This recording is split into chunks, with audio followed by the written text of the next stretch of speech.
Әминә, күлмәгең бик килешә. Төсе дә күзләреңә туры килә. Рәхмәт, Камилә.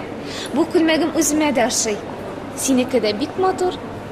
Үзең дә бик бәхетле күренәсең. Кояштай балкыйсың. Сәбәбе нәрсәдә? Бәлки, кемдәдер? Бүген кәефем бик яхшы. Көнем дә әйбәт үтте. Имтиханымны 5-легә тапшырдым. Укытучым да мактады. Хәзер синең белән спектакль караячакбыз. Әйбәт булган. Мин синең өчен бик шат. Камилә, Рүзәл кайда соң? Ул спектакльгә киләчәкме? Белмим. Без бүген очрашмадык.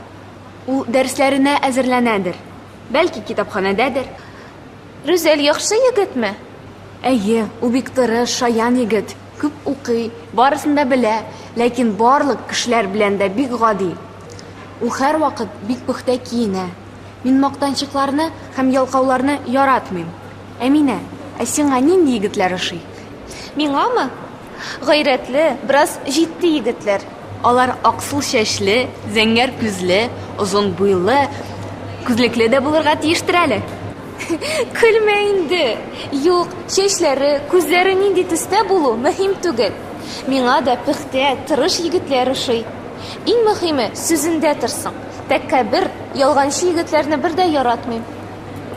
Менә сиңа нинди егет кирәк икәнен белдек хәзер.